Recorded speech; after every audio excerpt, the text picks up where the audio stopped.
Hello students, last example discuss करेंगे हम। Example number 3 क्या कह रहा है, देखो। फर्स्टली गिवन कंडीशन क्या है वो देखते हैं। Integrate e square d x upon x dot log x. ये तो बिल्कुल आसान है, लॉग एक्स लेट करो 1/x बन जाएगा। तो लेट कर लेते हैं अपन log x equals to T.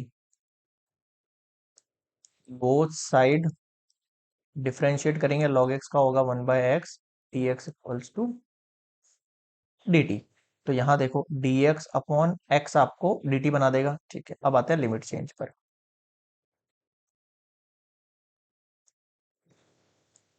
Van x equals to मेरे पास ई है, अगर मेरे पास एक्स इक्वल्स टू ई है, टी इक्वल्स टू क्या होगा, लॉग ई। भाई इसमें तो वैल्यू पुट करते हैं अपन, लॉग ई का मतलब हो गया 1। नेक्स्ट देखो, वैन एक्स इक्वल्स टू है ई स्क्वायर, तो टी इक्वल्स टू क्या होगा, ई स्क्वायर 2 आगे आएगा, लॉग ई कितना हो गया 2। यानी अब जो क्वेश्चन है आपका वो देखो क्या हो गया है। क्वेश्चन में जहां ई था वहां 1 आ गया है, और जहां ई स्क्वायर था वहां 2 हो गया। First thing. Second thing, dx upon x की वैल्यू हो गई है dt, है ना, और log x की वैल्यू हो गई है t। तो कितना आंसर आया ये, log t हो गया ये, और लिमिट है 2 से लेके 1, यानी कि log 2 माइनस log 1। log 2 का वैल्यू ये रहेगा, log 1 का वैल्यू 0 हो जाता है। आंसर केवल आपका log 2 बच गया। बताओ क्या समझ में नहीं आया। क्लियर है यहाँ पर, कंप्लीट पार्ट 1। नेक्स्ट देखेंगे सेकंड, नेक्स्ट स्लाइड में। अब सेकंड देखो आप, इंटीग्रेट 0 से लेके 1 ई की power minus x upon 1 plus e x dot d x. सबसे पहले तो ई एक्स माइनस में, तो उसको नीचे भेज दें, पॉजिटिव बन जाएगा। तो 0 से लेके 1 डी एक्स अपॉन ई एक्स 1 प्लस ई एक्स। ठीक है भाई, अब आते हैं लेट वाली कंडीशन पर। अगर अपन ने ई एक्स इक्वल्स टू टी मान लेना है, तो इसका डिफरेंशिएट कैसे होगा भाई आपके पास, both side differentiate with respect x. E x का e x, d x as it is, और डी टी। यानी अगर डी एक्स की वैल्यू निकालने को कहूं मैं, तो डी टी अपॉन ई एक्स बोलोगे आप। और अगर इसको टी की ही फॉर्म में लिखूं, तो ई एक्स की जगह मुझे क्या लिख देना चाहिए, टी लिख देना चाहिए। समझ रहे हो ये वाला स्टेप मेरा। भाई अगर डी एक्स की जगह मैं डी टी की ही फॉर्म लिखूंगा, तो डी टी अपॉन ई एक्स क्यों रहेगा, फिर तो डी टी अपॉन टी रहना चाहिए कायदे से, क्योंकि अपन ने यहाँ पर टी को ई एक्स मान लिया है। समझ गए। अब करते हैं अपन लिमिट चेंज। ठीक है, देखो वैन एक्स इक्वल्स टू 0 है, अगर अपने पास ये एक्स इक्वल्स टू 0 है, तो t इक्वल्स टू क्या होगा, e की पावर 0, यानी कि 1। ध्यान से सुनना भाई, ये 0 है। अगर मैं यहाँ पर e की पावर t में 0 पुट करता हूँ, तो e की पावर 0 कितना होता है हमारे पास, 1 होता है। सेकंड देखो, व्हेन x इक्वल्स टू मेरे पास 1 है, x इक्वल्स टू क्या है मेरे पास 1 है, तो t कितना हो जाएगा मेरे पास, e की पावर 1, यानी कि e। समझे।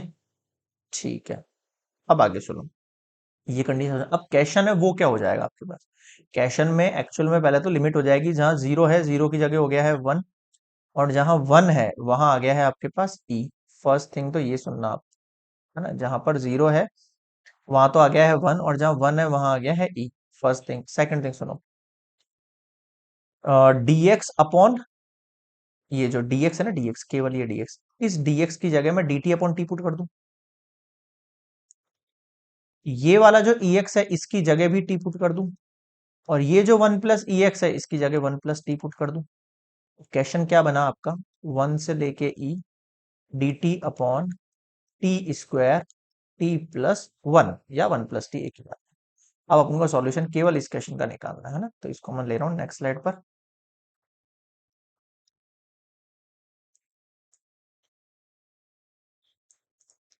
ओके, हाँ अब देखना, अब वही पार्शियल फ्रैक्शन दिख रहा है आपको, तो लेट करें अपन 1 upon T square T plus 1। क्या होता है इसमें, ए अपॉन टी होगा, बी अपॉन टी स्क्वायर होगा, सी अपॉन टी प्लस 1 होगा। 1 upon T square T plus 1 होगा, एलसीएम इसका यही आएगा, टी स्क्वायर टी प्लस 1। पहले टी से 1 टाइम कैंसल आउट होगा, तो केवल टी बचेगा और टी प्लस 1 बचेगा। प्लस बी, टी स्क्वायर से टी स्क्वायर कटेगा, टी प्लस वन बचेगा, प्लस सी, केवल टी स्क्वायर बचेगा। ठीक है, ये दोनों हो गए, इससे cancel out. One equals to a, t से टी स्क्वायर हुआ, प्लस टी हुआ, plus b, t plus one हुआ, और ये सी टी स्क्वायर हुआ। ये हो गया A T square plus A T, ये हो गया बी टी, ये हो गया बी, और ये हो गया सी टी स्क्वायर। ये वैल्यू समझ में आ गई सबको? ए को पहले टी से किया 80 और फिर 80 स्क्वायर, फिर ये 80 और 1 से किया तो 80। समझ में आया सभी को? ठीक है, अब इसको ले लेते हैं अपन नेक्स्ट स्लाइड पे।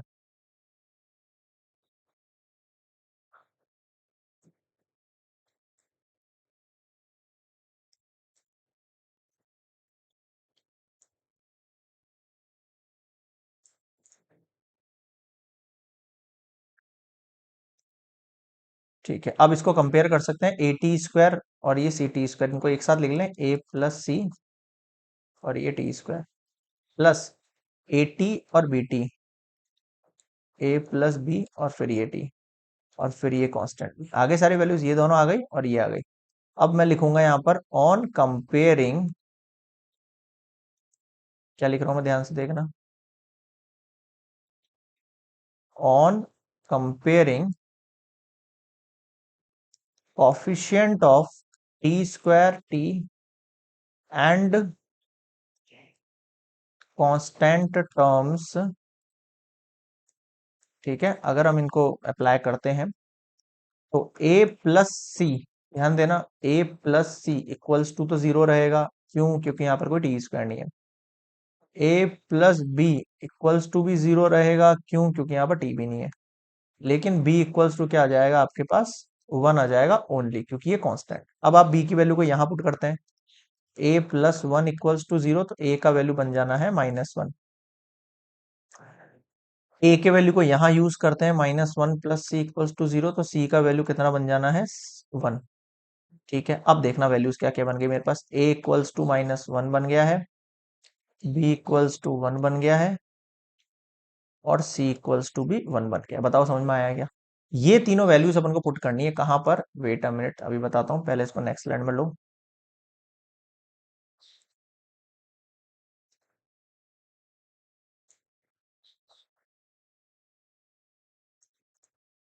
यहां तक समझ में आया? अब ये देखो पीछे वैल्यूज अपनी, ये जो क्वेश्चन की वैल्यूज है ना, ये देखो, ये देखो,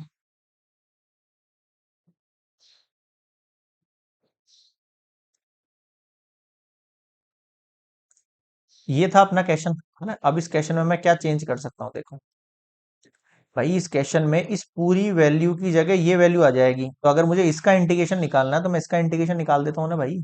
समझे नहीं समझे? तो 1 से लेके ई, ए की वैल्यू मतलब -1/t, बी की वैल्यू 1/t² और सी की वैल्यू 1/t+1।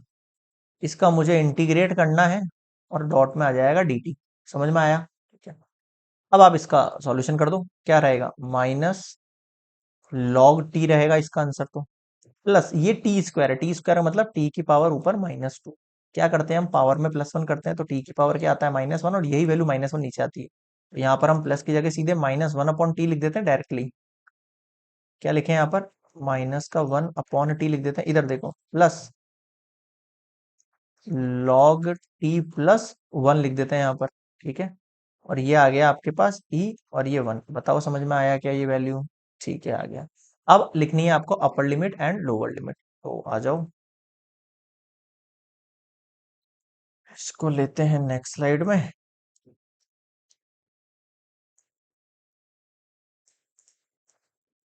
ना? देखो, सबसे पहले तो ये वैल्यू देखो और ये वैल्यू देखो, इसको मैं एक साथ लिख सकता हूँ, ये पॉजिटिव है नेगेटिव, तो log m upon log n कर सकते हैं इस वैल्यू को अपन। log t+1 अपॉन टी लिख देते हैं पहले तो, -1/t, ये है e, ये है 1।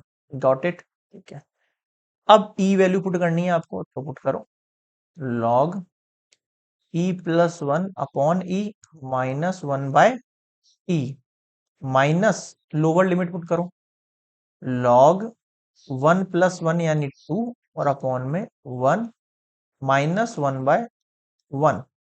क्या बचा मेरे पास यहाँ पर वैल्यूज पूरी ओपन करो, log e plus one upon e minus one by e minus log two और ये पॉजिटिव का वन। अब फिर देखो log M upon log N आ जाएगा फिर से, तो log e plus one upon e और फिर अपॉन में टू, तो ये टू इसके साथ ही तो लग जाएगा भाई, ई के नीचे आएगा ना टू, तो एक ही बात है, माइनस वन बाय ई और पॉजिटिव का वन। अब मुझे बताओ इस सॉल्यूशन में किसको दिक्कत आ रही है, ये लो, ये लिख दिया है मैंने यहां पर, this is your answer for second part. Example number 3 complete, all examples complete हो गए हैं हमारे पास, यहाँ आप चाहो तो थोड़ा एलसीएम वगैरह ले लेना, बाकी कोई इशू नहीं है, करेक्ट है ये मामला।